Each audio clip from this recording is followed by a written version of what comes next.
또한 너희가 이 시기를 알거니와 자다가 깰 때가 벌써 되었으니 이는 이제 우리의 구원이 처음 이를 때보다 가까웠습니다.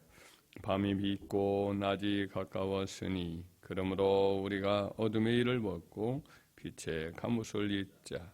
낮에와 같이 단정히 행하고 당하거나 술 취하지 말며 음란하거나 호색하지 말며 다투거나 시기하지 말고 오직 주 예수 그리스도로 믿고 정욕을 위하여 육신의 일을 도모하지 말라. 아멘. 오늘 본문의 말씀은 이제 성도들에게 종말의 때를 의식하며 살아야 한다라는 취지로 사도가 가르치고 있습니다. 세 번에 걸쳐서 때에 관한 말씀을 강조해서 반복하고 있는데 11절에 이제 자다가 깰 때가 벌써 되었다. 11절 후반절에 또 우리 구원이 처음 믿을 때보다 더 가까웠다. 또 세 번째로 12절에 밤이 깊고 낮이 가까웠다. 이렇게 세 번에 걸쳐서 연거푸 주님의 재림의 그날을 이렇게 가까이 왔음을 이렇게 언급하고 있습니다. 주님의 재림의 그날은 믿지 않는 사람들에게는 심판의 날이요, 또 믿는 사람들에게는 구원의 날인 거죠. 믿는 사람들에게는 자유와 상급의 그날이요, 또 믿지 않는 사람들에게는 심판과 저주의 슬픈 날이 될 것입니다. 갑자기 이제 이 논리의 흐름상 이렇게 보면 사도가 주님의 재림의 날을 갑자기 소환하는 것 같이 느껴지고 있지만은 사실은 이것이 이제 로마서 12장, 13장 전반에 걸친 성도의 삶, 특별히 세상 가운데 우리 그리스도인들은 어떻게 살 것인가, 여기에 관한 어떤 기초를 제공하려고 다시 한번 환기시키려는 의도가 있는 것 같습니다. 주님의 심판의 그날이 반드시 도래하기에 이제 그리스도인들은 이 세상에 살면서 세상 사람들과 좀 다른 삶을 살아야 되고, 어떤 의미에서는 손해보는 삶, 어떻게 보면 바보 같은 삶, 어떻게 보면 참 굉장히 그 비주류적인 삶을 산다고 볼 수가 있어요.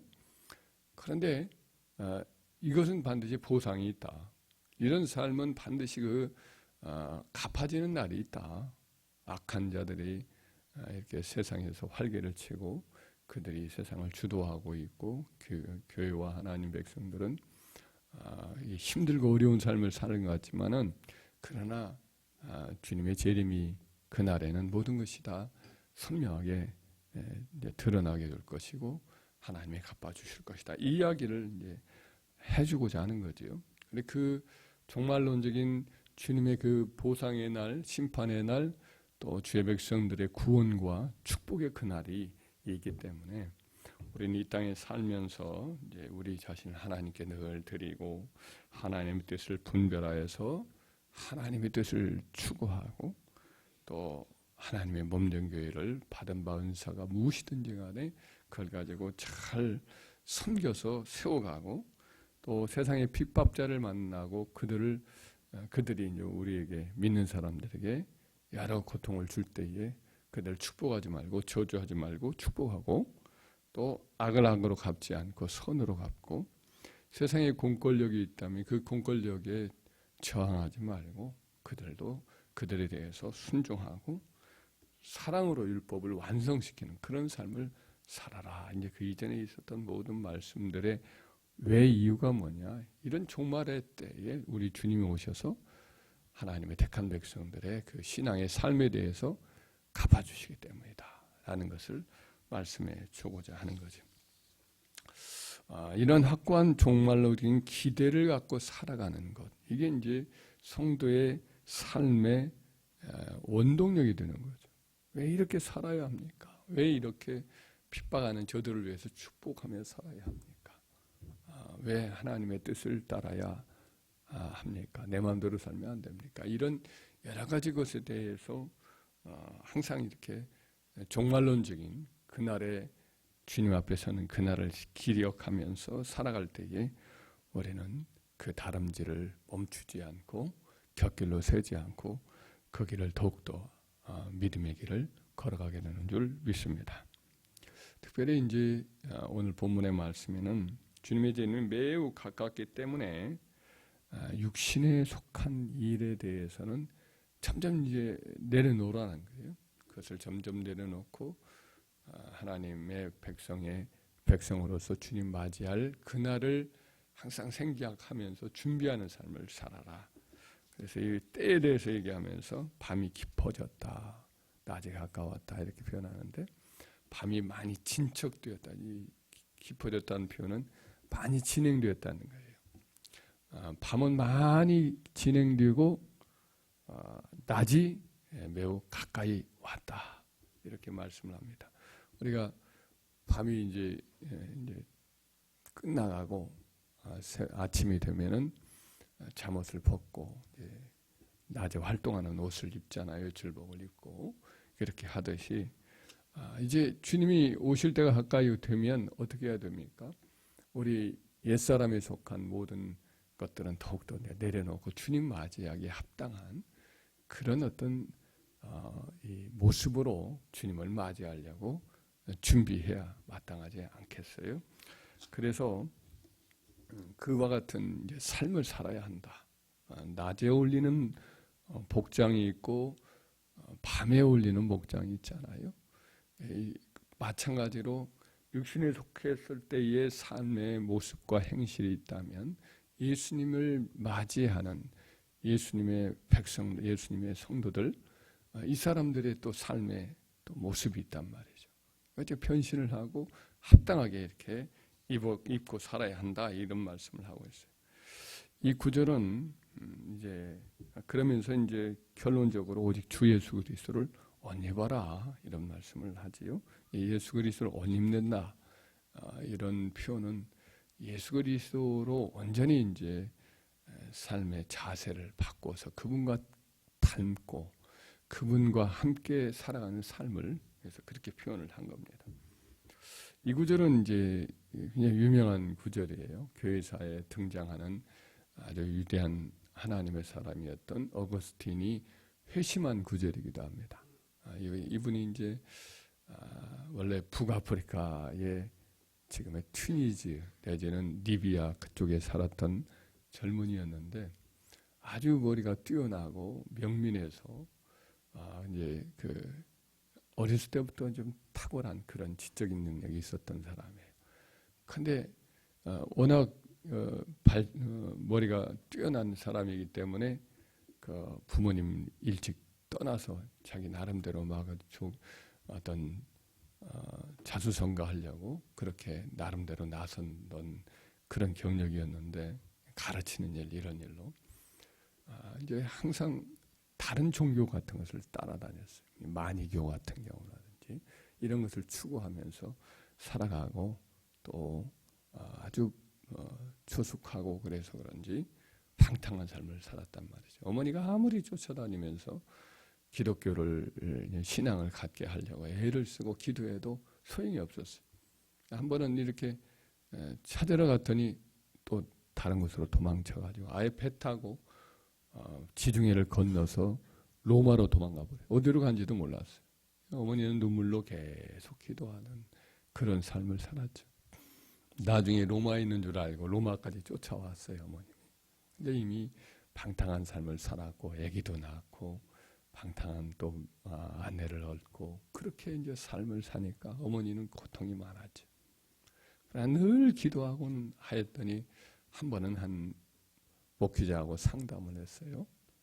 언제나 이 아들이 돌아오느냐고, 언제까지 이렇게 기다려야 되느냐고 그랬더니 기도하면 된다고 이렇게만 권면하니까 그래도 막 견디지 못해서 막 하소연을 하고 눈물로 지었더니 그 성직자가 하는 말이 기도하는 어머니가 있는 아들은 망하지 않습니다. 이 말을 하니까 그때 이제 그 마음이 이렇게 마음의 평강이 오고 그래서 그 말 하나를 붙들고 계속해서 기도했어요. 근데 이 아들이 정말 때가 되니까 친구들하고 함께 이야기를 나누는 중에 많은 고민과 갈등이 있었죠. 그런 가운데 한 친구네 집에서 이야기를 하는 가운데에 그때 이제 많은 친구들 중에 일부가 귀족인데 그 모든 것을 버리고 지하 땅굴로 들어가는 거예요. 카타콤이라고. 거기서 이제 재산도 다 내려놓고 지하 토굴로 들어가서 거기서 신앙생활하는 친구들 이야기가 들려왔어요. 근데 이 친구가 그때 이제 어거스틴이 그 충격을 받죠. 그러면서 어찌하면 나는 좋겠느냐 하면서 갈등하고 있는 그때에 갑자기 어디서 소리가 들려요. 집어들고 읽으라. 일어나서 읽으라. 이런 반복적인 노래소리가 들려요. 근데 그런 노래는 한 번도 못 들어본 가사예요. 그 가사를 반복적인 어린아이의 소리를 듣고는 그가 놀라서 뭔가 좀 충격을 받아서 여기저기 쫓아다니면서 이제 방에 친구 집에 방에 이렇게 있으면서 보니까 한 곳에 책이 있는 거예요. 로마서였어요. 로마서 쪽복 이 서신을 복사한 거죠. 그것을 펴서 읽었는데 바로 이 구절이 나오는 거예요.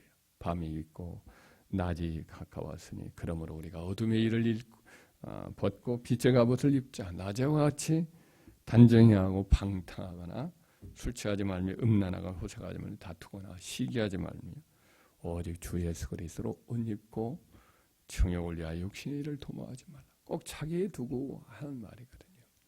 이때 그 마음에 그 말씀이 그대로 이제 들어온 거죠. 딱 한 구절, 이 구절을 봤는데 이 구절이 그의 삶을 정확히 지목하면서 이제는 때가 되었다.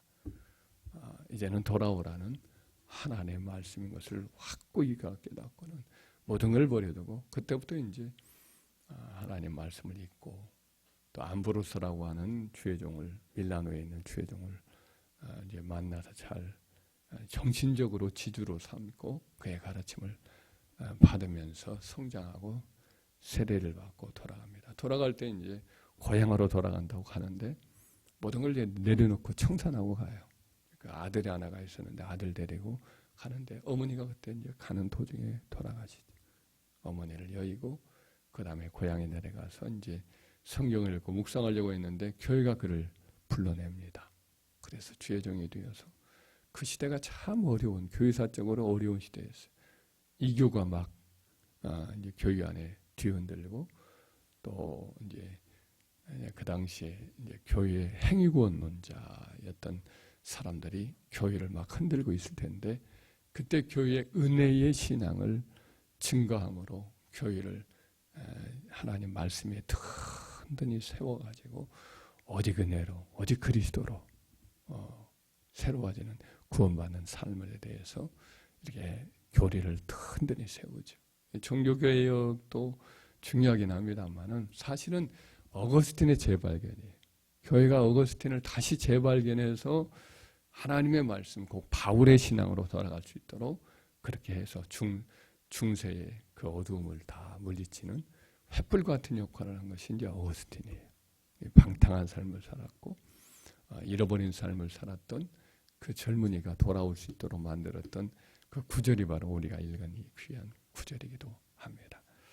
그래서 주님의 오시는 그때가 점점 가까워요. 이 징조가 서서히 보이고 있어요. 그때가 어거스틴이 느꼈던 그때는 이제 그분이 4세기 후반기 사람이에요. 5세기 초. 그때도 자다가 깰 때가 깊어진 거죠. 사도 바울이 이 글을 쓸 때는 1세기 중반 후반으로 넘어갈 때인데 자다가 깰 때와 같은 시기가 점점 무르익은 거죠. 지금은 얼마나 이 온 세계가 지금 그런 징조가 무르익었습니까? 복음이 땅까지 증거되고 있는 이와 같은 시기이기도 하고 온 세상의 여러 일들이 그때가 가까이 옴을 보여주고 있잖아요. 온 세계가 지금 진동하고 있어요. 개인적으로도 마찬가지. 개인적인 것도 11절 후반절에 이제 우리의 구원이 처음 믿을 때보다 가까웠습니다. 우리 구원인 우리 주님의 재림의 그날, 주님 만날 그날, 우리가 각 사람이 이제 이 땅의 모든 사명을 마치고 사역을 마치고 주님을 만나뵐 그날이 어제보다 오늘이 하루 더 앞당겨져 있잖아요. 그렇죠? 엊그제만 해도 이제 정말 올 해가 이제 시작한다 싶은데 이제 달력에 종이가 2장 남았나요? 벌써 이렇게 노랗게 은행잎이 다 이제 떨어져 가고 있는 그와 같은 시기입니다. 그래서 우리가 주님 앞에 서게 될 계절이 이제 계절이 하나가 더 앞당겨지고 1년이 또 이렇게 더 가까이 오는 그와 같은 때를 우리가 살고 있습니다. 그러므로 육신에 속한 일, 세상에 속한 일을 하나씩 하나씩 내려놓고 우리 주 예수 그리스도 올림는 삶, 그리스도로 무장하는 삶을 더욱더 살아가는 저와 여러분이 되어야 할 줄 믿습니다.